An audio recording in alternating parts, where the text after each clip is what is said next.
Hi there, welcome to Floating in Dreams. Today we're going to be doing a roundup review for blush.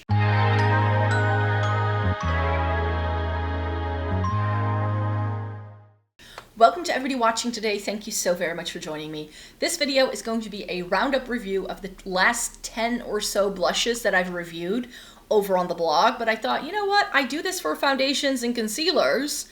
Why not do this for other categories as well? So I thought I've tried quite a few blushes in the past year or so. So these are the last 10 blushes I tried. And I thought I could give you a little lowdown on all of these blushes and how I feel about them and whether I like them, yes or no. If you do go into the description box down below, I will have all the links to these different products there already. Those blog posts will contain swatches, what it looks like on my cheeks, and what it looks like in a full face makeup look, which is something I cannot show you in one single video. So that's why you can go down to the description box down below and click the link for the product that you're most interested in if you want to see what it actually looks like on.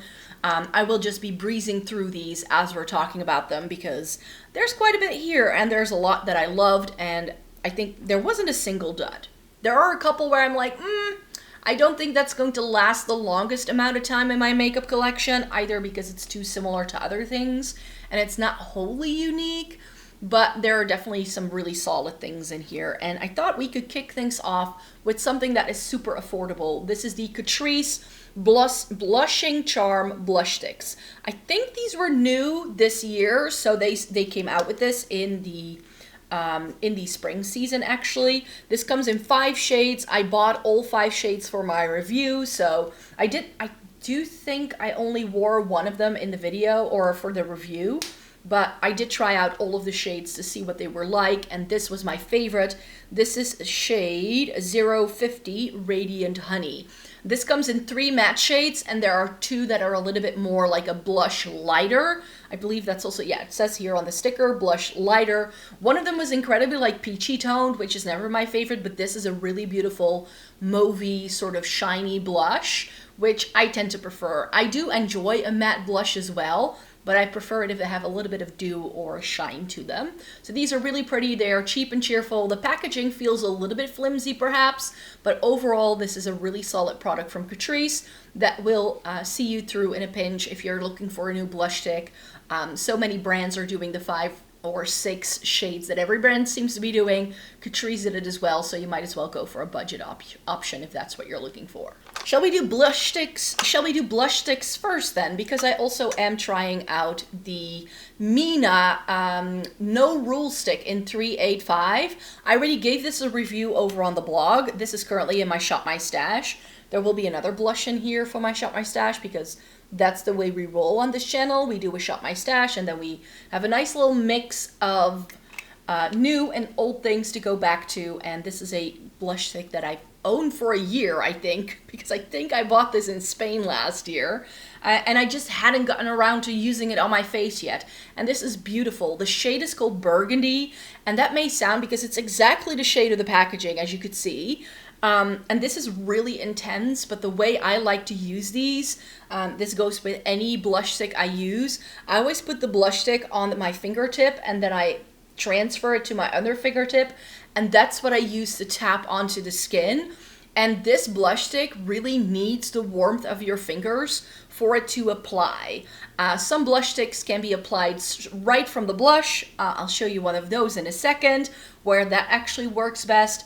But I don't like it because it's not very hygienic, and I feel that if I go that route, it can take away some of the foundation or concealer that I have on my cheeks. So I tend to prefer going into this by using it with my fingers, and this works for it really, really well. It warms up the product beautifully, and when you tap it in, you get the most beautiful natural flush.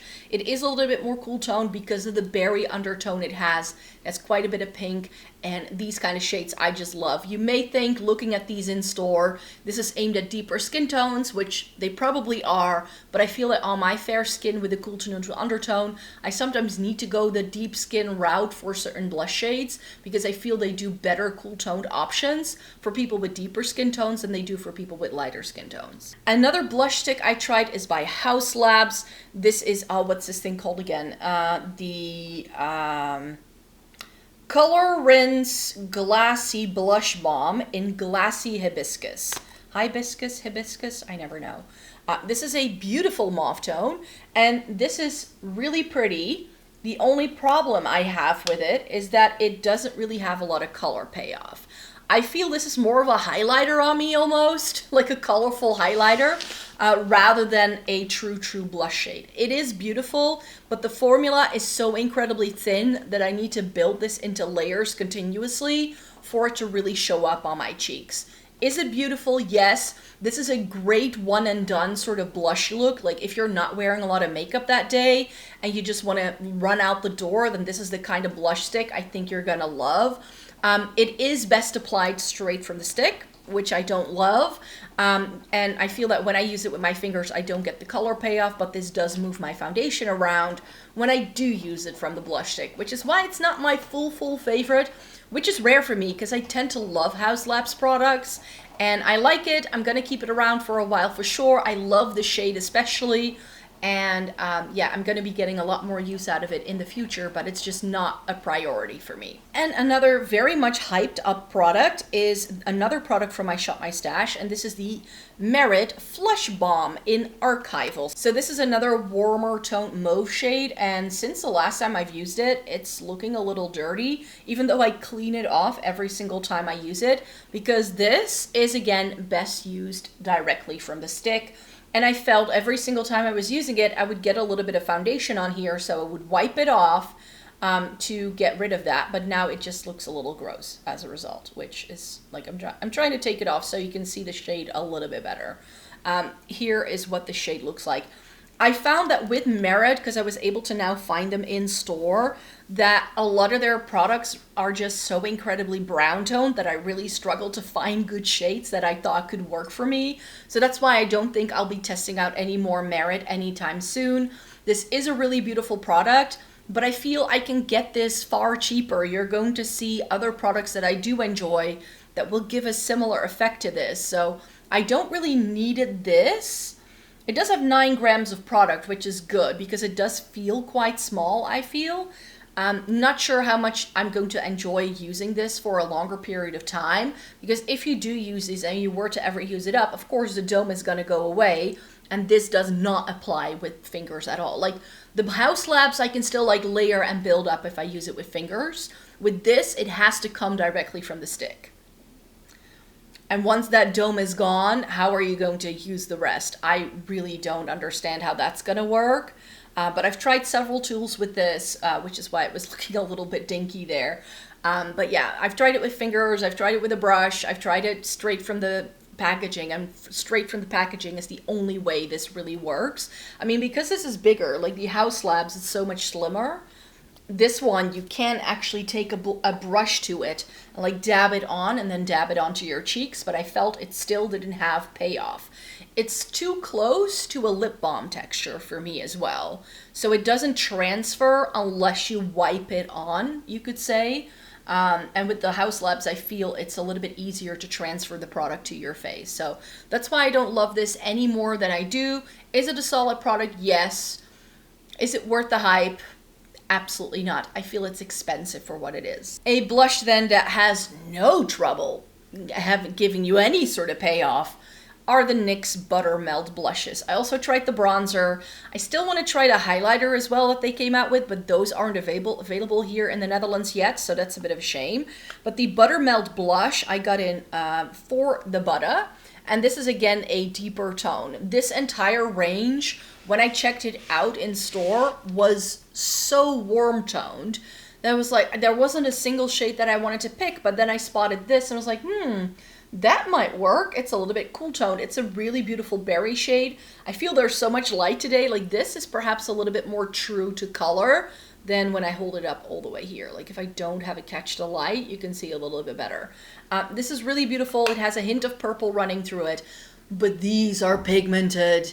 You only need a very, very light hand with these. Make sure you use it with your wispiest, sheerest blush application sort of tool that you have, because this is intense. However, especially if you have oily skin, I don't think you're gonna like a lot of these blush sticks I've shown you. Maybe the No Rule stick, because that dries down and it's matte, but the Hauslabs and the Merit ones are super dewy, and I think if you have oily skin, they're gonna slide around. But if you're someone who has oily skin, or if you struggle with your blush disappearing on you really quickly, I personally don't, but I think this can be worth a shot, because this, once it's on, it stays put.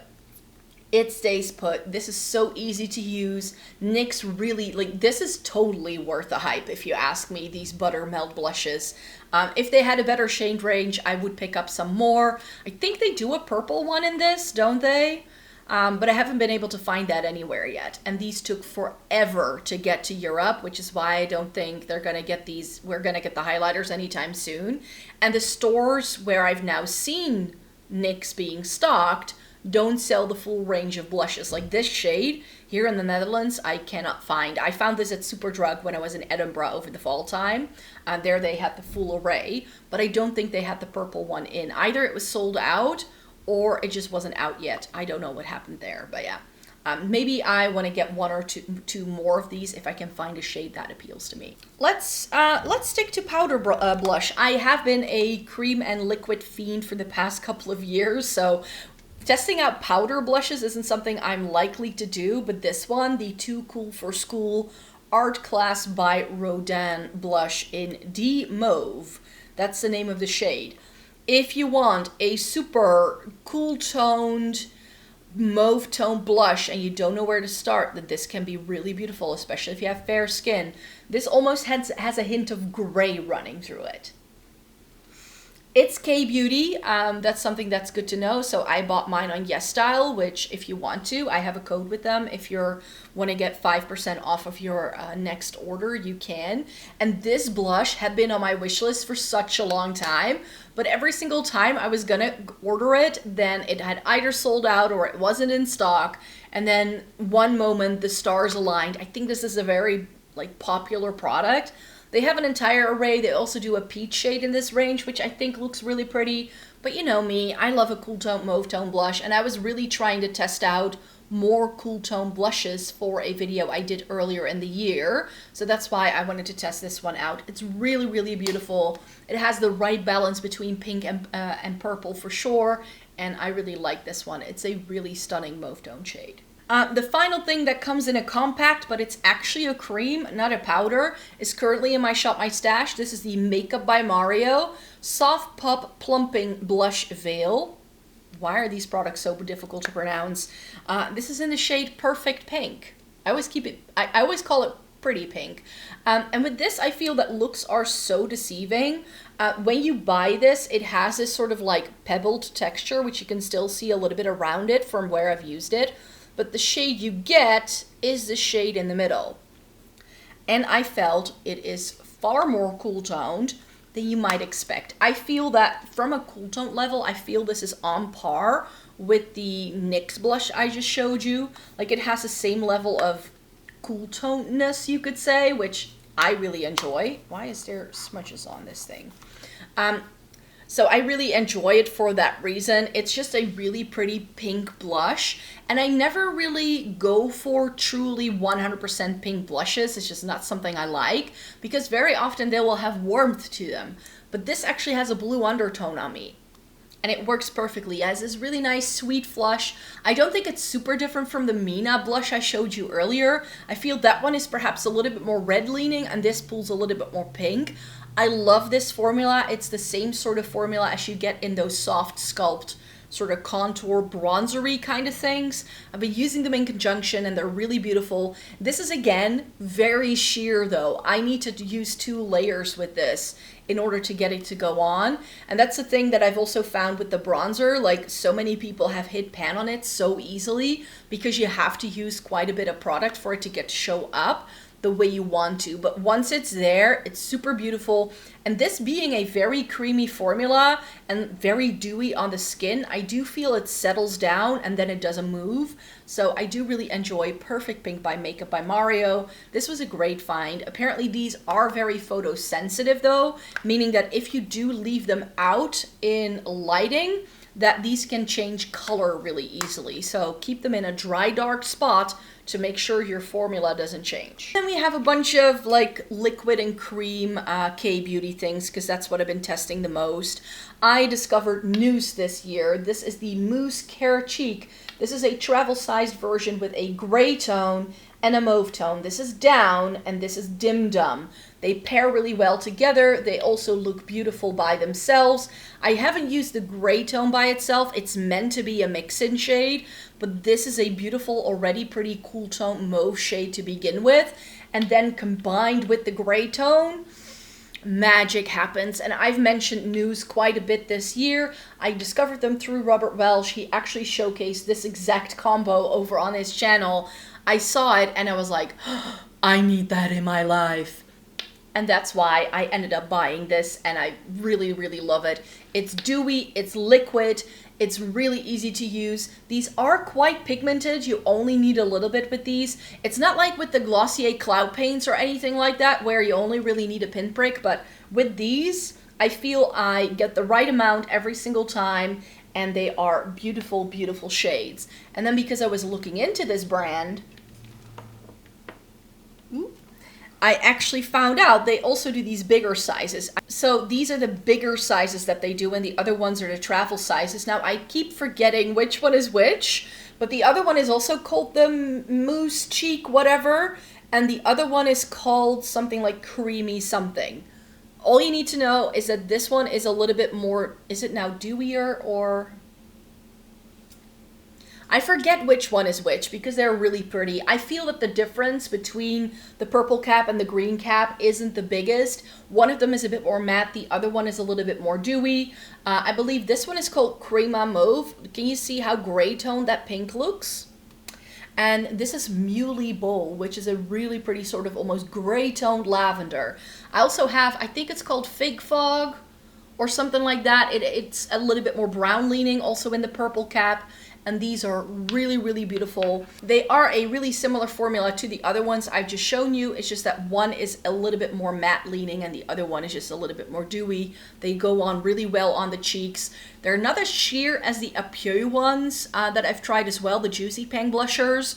Those you need to you can layer those for days and it will never look too much. But these ones, you really only need a little bit, and then you're going to get this really pretty cool toned flush, which is absolutely beautiful if you have fair skin, in my opinion. And finally, we have Fwee. These are their blurry pudding pots, and I just tried 2 new shades. I already tried 2 shades last year.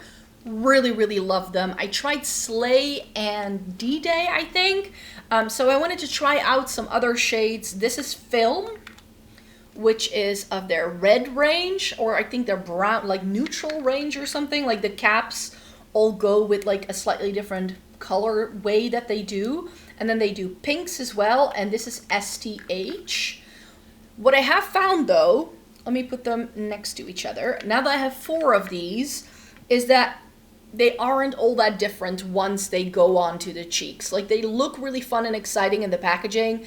You get a glass jar, these feel heavy, and they are this moussey texture that reminds me of the Dream Matte Mousse from Maybelline. Who remembers those blushes? But then in a much more lightweight texture. Like, these are super thin, they're not heavy at all. They are a little bit more matte leaning, they are incredibly long wearing. They come in like 30 different shades. But I have found, now that I've tried a couple of them, that quite a few of them will look pretty similarly on your lids, on your cheeks. Really beautiful though. I can't stop raving about these. I want 2 more. There's like 2 different colorways that they do that I haven't tried yet. I think they come in like a purple, a red, a nude, a pink. I think there's like a brown array as well, and like a berry tone, something like that. They look beautiful. There's like 6 colorways, and each colorway comes in 5 different undertones and intensities. They do so many good things, and yeah, I keep getting sucked into these because they're really, really fun to use, and they're incredibly good products, so that's why I enjoy these, and I just wanted to test out some more shades, even though I knew the formula would already be great. So those are all of the blushes that I ended up using in the past couple of months that I ended up reviewing. Most of these were really successful, which makes my heart very happy. I love testing out a good blush, but I was a little bit behind on reviewing it. So that's why if I do these kind of roundup review videos every once in a while, that kind of also keeps me accountable for actually testing everything out and making sure I tell you a little bit more about it. Because sometimes I'll buy something and then I just get sucked into the like stressors of the day, you could say, and then I forget to sometimes use everything that I had bought, which is why that Mina blush took me almost a year or two before I tested it out. Oh well. I try to be better. I have been buying a lot less makeup in the past 6 months than I ever have, I feel, so that also makes it a bit more manageable. I feel like I'm pretty caught up with what was new in and what I hadn't tested out yet, so fingers crossed I can keep up that good work. For now, I really hope you enjoyed watching this video. Thumbs up this video if you liked it, subscribe, and then I hope to see you again really, really soon in a new video. Bye-bye.